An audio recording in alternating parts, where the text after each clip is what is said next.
Hello everyone, this is Sunil Jangra, your physics educator. Welcome to the channel. तो कैसे आप सब? आई होप सभी अच्छे होंगे, अच्छे से पढ़ रहे होंगे। तो इस वीडियो में हम बात करेंगे सीयूईटी 2023 के बारे में कि सीयूईटी 2023 क्या है, क्या सिलेबस रहेगा, किस तरीके से हमें इसकी प्रिपरेशन करनी चाहिए। मतलब कंप्लीट रोड मैप या फिर आप बोल सकते हो कि कंप्लीट आप लोगों को यहाँ पे गाइड किया जाएगा सीयूईटी 2023 के लिए। तो इस वीडियो को लास्ट तक देखना, बहुत छोटा वीडियो में रखने वाला हूँ, 10 से 15 मिनट का। ओके तो सबसे पहले मैं बोलूंगा कि टेलीग्राम चैनल जो है सुनील जांगड़ा सर के नाम से, इसको फटाफट से ज्वाइन कर लो, क्योंकि जितना भी मेरा कंटेंट है फ्री ऑफ कॉस्ट आप लोगों को यहाँ पे मिलता है। जितने भी बच्चों ने अभी बोर्ड एग्जाम की प्रिपरेशन हमारे साथ करी है, खासकर फिजिक्स की, क्योंकि मैं फिजिक्स आप लोगों को पढ़ाता हूँ, तो फिजिक्स का जितना भी कंटेंट है वो फ्री ऑफ कॉस्ट आप लोगों को इस टेलीग्राम चैनल पे दिया जाता है, चाहे वो नोट्स हो, चाहे वो वीडियोस हो, चाहे वो इंपॉर्टेंट पीडीएफ्स हो। ठीक है, तो इस टेलीग्राम चैनल को फटाफट से ज्वाइन कर लो यार, लिंक डिस्क्रिप्शन में है, वहां से आप ज्वाइन कर सकते हैं। अब बात करते हैं यार, सीयूईटी है क्या, ठीक है, और ये क्यों हमें देना चाहिए। देखिए, जो सीयूईटी है वो है कॉमन यूनिवर्सिटी एंट्रेंस टेस्ट। जैसे कि आप लोगों को पता है कि हमें अगर मेडिकल लाइन में जाना है, मतलब एमबीबीएस अगर करनी है, तो नीट एग्जाम हमें देना होता है। अगर हमें आईआईटी में जाना है या एनआईटी में जाना है, तो जेईई की प्रिपरेशन हम कर रहे होते हैं, वो एग्जाम हमें क्रैक करना होता है ना। तो वैसे ही है कि अगर आपको सेंट्रल यूनिवर्सिटी जो होती है उनमें अगर एडमिशन चाहिए, तो वो डायरेक्ट नहीं होगा कि तुमने क्लास 12th करी और एडमिशन हो गया, जी नहीं। उसके लिए आप लोगों को सीईटी जो है वो देना होगा, ठीक है। और लास्ट टाइम 16 से 17 लाख बच्चों ने ये जो फॉर्म है भाई साहब फिल किया था, और अब की बार और ज्यादा उम्मीद है, मतलब 18-19 लाख बच्चे जो है इसको फिल कर रहे होंगे। मतलब नीट जेई के टक्कर का जो है ये, मतलब जो एग्जाम है वो हो गया है। ओके, तो समझ आ गया कि सीईटी क्यों देना चाहिए। सेंट्रल यूनिवर्सिटी में अगर आप लोग एडमिशन लेना चाहते हो, उनके थ्रू अपने कोर्स करना चाहते हो आफ्टर क्लास 12, तो आप लोगों को सीयूईटी देना होगा। क्या होता है? कॉमन यूनिवर्सिटी एंट्रेंस टेस्ट होता है, ठीक है। चलो, अब सबसे पहले यार जो मेन मुद्दा है वो मैं तुम्हें बता देता हूं। मतलब इस एग्जाम की जब हम प्रिपरेशन कर रहे होते हैं, इस एग्जाम की जब हम प्रिपरेशन कर रहे होते हैं, तो हमें, या किसी भी एग्जाम की जब हम प्रिपरेशन करें, तो हमें एक चीज का सबसे बड़ा डर होता है, क्या नेगेटिव मार्किंग है। जी हाँ, तो यहाँ पे नेगेटिव मार्किंग है, मैं क्लियर कर देता हूँ। ये जो इनका इंफॉर्मेशन बुलेटिन जो होता है उससे ही ये पीडीएफ ली गई है, ठीक है। देखो यार, करेक्ट अगर आंसर होगा तो आप लोगों को 5 नंबर मिलेंगे, ठीक है। अगर इनकरेक्ट होगा तो आप लोगों का -1 होने वाला है। ओके, याद रखना, करेक्ट के लिए 5, जो गलत होगा उसके लिए -1, मतलब 1 नंबर कट जाएगा। अनआंसर्ड के लिए या फिर जिसको अपने मार्क फॉर रिव्यू होगा उसके लिए कोई भी नंबर नहीं मिलने वाला।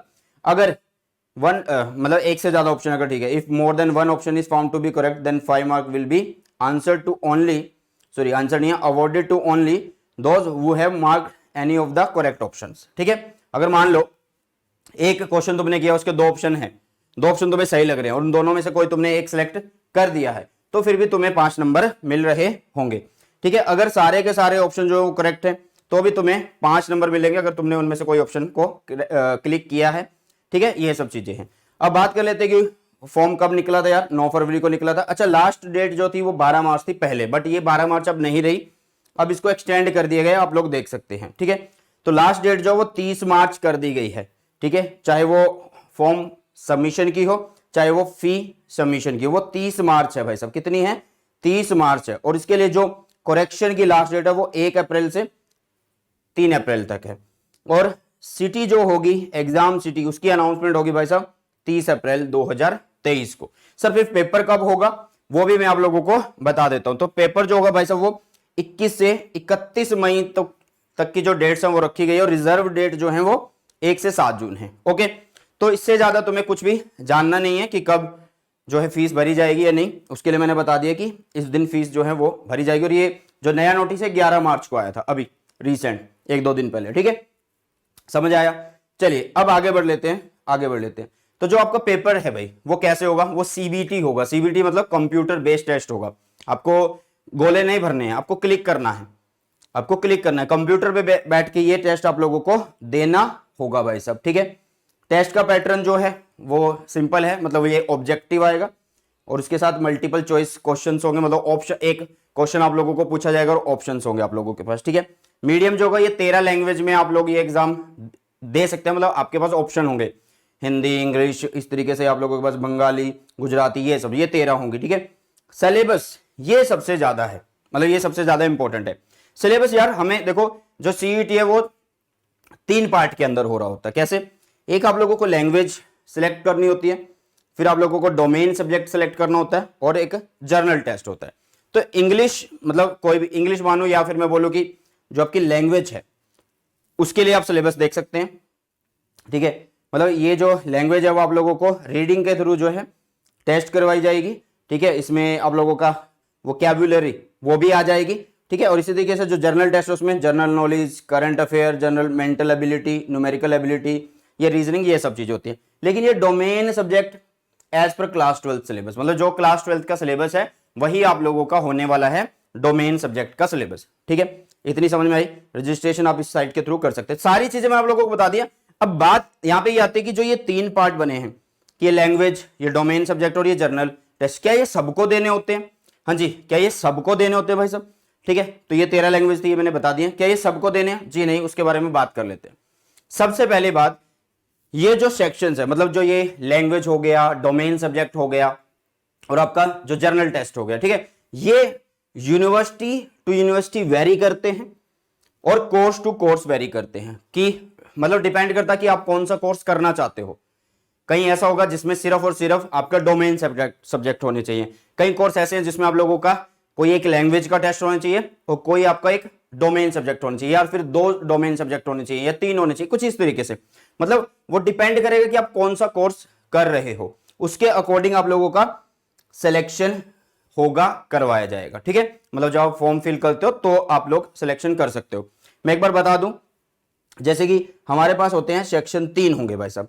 सेक्शन 3 में से जो पहला सेक्शन है फर्स्ट ए और फर्स्ट बी, ये लैंग्वेज के होंगे। 13 डिफरेंट लैंग्वेज होंगी और इसमें 20 डिफरेंट लैंग्वेज होंगी, जिसमें से आप कोई भी सिलेक्ट कर सकते हैं। ठीक है, तो उनके अंदर एक तरीके से लैंग्वेज का टेस्ट होगा।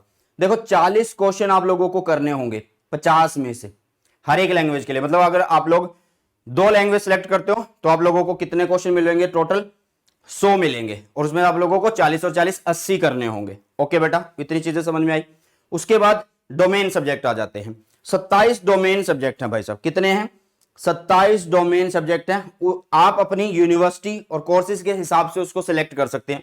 फिजिक्स केमिस्ट्री, या फिजिक्स केमिस्ट्री मैथ्स, या जो भी कॉम्बिनेशन बन रहा होगा, उसमें भी आप लोगों को 35 क्वेश्चन करने होंगे, या जब 45 आएंगे, या फिर 40 करने होंगे जब 50 आएंगे। मतलब 10 की आप लोगों को छूट दी जा रही है। ठीक है, और लास्ट आप लोगों के पास है सेक्शन 3 जनरल टेस्ट हो रहा होगा। ठीक है, अब इन सब के लिए अलग अलग टाइमिंग तुम्हें मिलेगी। ठीक है, जैसे कि लैंग्वेज टेस्ट है उसके लिए 45 मिनट मिल रहे हैं 45 क्वेश्चन करने के लिए।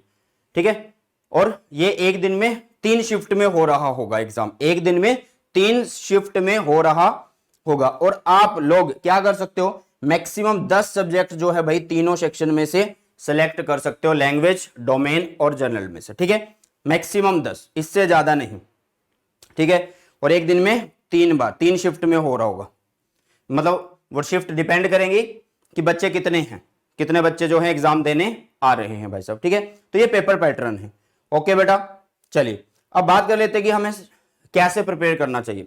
देखो यार, आप लोगों का जो सिलेबस है, मैंने बताया ना कि आपका जो जर्नल है उसके लिए प्रॉपर सिलेबस यहां पे आप लोगों को बता दिए गए हैं कि ये सिलेबस रहने वाला है। ठीक है, और इसी तरीके से आप लोगों का जो लैंग्वेज का है, ठीक है, लैंग्वेज का ये रहा कि लैंग्वेज का सिलेबस ये है।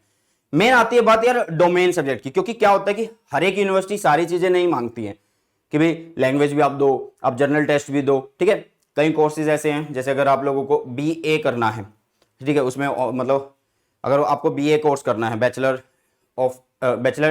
आर्ट्स वाला करना आप लोगों को, ठीक है, तो उसके लिए आप लोगों को जर्नल टेस्ट देना पड़ेगा। ठीक है, तो जर्नल टेस्ट की प्रिपरेशन करेंगे। मैं मेन आप लोगों को बात करता हूं यार कि हम डोमेन सब्जेक्ट की कैसे बात करो, मतलब डोमेन सब्जेक्ट को कैसे हम प्रिपेयर करें। जैसे कि मान लो आप लोगों ने फिजिक्स को, या फिर केमिस्ट्री को, या फिर मैथ्स को, या किसी भी बायो सब्जेक्ट को आपने चूज कर लिया, किसी भी मान लेते हैं, तो आपको करना क्या है? सबसे पहली बात यार, सिलेबस जो है डोमेन सब्जेक्ट का वो किसका रहने वाला है? क्लास 12 का रहने वाला है। ठीक है, क्लास 12 का रहेगा, ना कि आप लोगों का सिर्फ जो CBSE ने दिया था वो रहेगा। भाई साहब इसका मतलब आप लोगों को एक्स्ट्रा सिलेबस करना होगा। तो इसके लिए मैं बताता हूं कि आपको क्या करना होगा। देखो, जो आप लोगों के पास क्लास 12 का सिलेबस है, मान लो आप फिजिक्स पढ़नी है, तो फिजिक्स यार 14 चैप्टर अभी रिसेंट में आप पढ़ के हटे हो, तो आप लोगों को उनकी सिर्फ और सिर्फ एक बार क्या करनी है? रीडिंग करनी है। उनकी सिर्फ और सिर्फ एक बार क्या करनी है? आप लोगों को रीडिंग करनी है। एक बार अच्छे से पढ़ लेना है। फिर उसके बाद आप लोग अगर उसमें फॉर्मूलाज आ रहे हैं तो फॉर्मूलाज एक बार पढ़ लो यार, ठीक है, फॉर्मूलाज एक बार पढ़ लो। अब बात हुई कि जो बचा हुआ सिलेबस है, क्योंकि देखो सीबीएसई के अकॉर्डिंग फिजिक्स में 14 चैप्टर थे, बट सीयूईटी के अकॉर्डिंग फिजिक्स में 15 चैप्टर हैं, क्योंकि कम्युनिकेशन सिस्टम भी इंक्लूड किया गया, तो आप लोगों को वो भी पढ़ने होंगे। तो आप लोगों को क्या करना है, एक बार अपनी एनसीईआरटी उठा लेनी है और उसमें से चेक कर लेना कि हाँ यार ये टॉपिक सीयूईटी में आ रहे हैं, ठीक है। हालांकि नई एनसीईआरटी मतलब अभी आने वाली हैं और उसके लिए अनाउंसमेंट हो ही चुकी है कि भाई ये टॉपिक अब एनसीईआरटी से हटाए गए हैं, बट तुम्हें अपना सिलेबस को ध्यान से देख लेना है कि हाँ यार सीयूईटी ने ये चीजें एक्स्ट्रा मांगी हैं, ठीक है। और मैं इसके लिए वेबसाइट तुम्हें बता देता हूँ, एक मिनट, वेबसाइट में तुम्हें बता देता हूँ, ये रही, ठीक है। ये जो वेबसाइट है ना भाई साहब, ये वाली जो वेबसाइट है, इस पे जाओ और सिलेबस पे क्लिक करो। जिस भी सब्जेक्ट का सिलेबस चाहिए वो तुम्हें मिल जाएगा, जिस भी सिलेबस मतलब जिस भी सब्जेक्ट का सिलेबस चाहिए वो तुम्हें मिल जाने वाला, ठीक है। चलो अब आप लोगों को क्या करना है, रीडिंग कर लिया आपने भाई, ठीक है। जो एक्स्ट्रा टॉपिक है उनको एक बार देख लो, वन शॉट के थ्रू तुम इनको पढ़ सकते हो।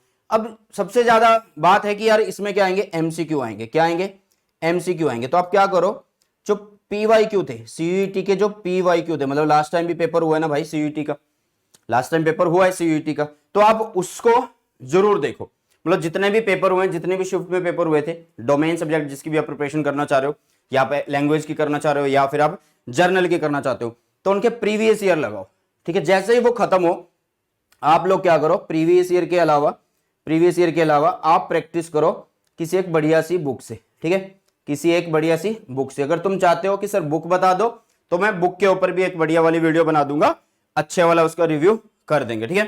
तो प्रिपरेशन कैसे करनी है कि जो जो चैप्टर अभी रिसेंट में हम पढ़ के हटे उनको एक बार रीडिंग करनी है, उनके फॉर्मूलाज एक बार देख लेने हैं, ठीक है। क्योंकि यार देखो डेरिवेशन नहीं आने वाली, सिर्फ और सिर्फ एमसीक्यू आएंगे। उसके बाद आपको सीयूईटी के प्रीवियस ईयर करने हैं, उसके बाद किसी एक बुक को पकड़ना जिसमें मॉक टेस्ट बोलो या फिर क्वेश्चन की प्रैक्टिस कर सकते हो, ठीक है। तो इस तरीके से आप लोग भाई साहब प्रिपरेशन कर सकते हो अपनी सीयूईटी 2023 की। और मेरे ख्याल से सभी को पता लग गया होगा सीयूईटी 2023 के बारे में कि सिलेबस क्या रहने वाला है, पेपर का पैटर्न क्या है भाई साहब, किस तरीके से पढ़नी चाहिए, और एग्जामिनेशंस की जो डेट्स हैं, ठीक है, एग्जाम की जो डेट्स हैं वो सारी की सारी मैंने तुम्हें बता दी हैं, कब फॉर्म ओपन हुए थे और कब क्लोज हो रहे हैं, कब आपका पेपर मिलेगा आप लोगों को, कब आप लोगों के जो एग्जाम सेंटर्स हैं वो आप लोगों को बताए जाएंगे, ठीक है। तो ये था सब कुछ सीयूईटी 2023 के बारे में। बार बार बोल रहा हूं कि अगर तुम्हें प्रिपरेशन करनी है सीयूईटी 2023 की हमारे साथ बिल्कुल फ्री ऑफ कॉस्ट, तो कमेंट सेक्शन में जरूर बता के जाना यार, ठीक है। एंड हो सके तो अपने फ्रेंड्स तक शेयर करना इस वीडियो को। तो मिलते हैं जल्दी से नई वीडियो में। सो बाय, टेक केयर, जय हिंद, वंदे मातरम।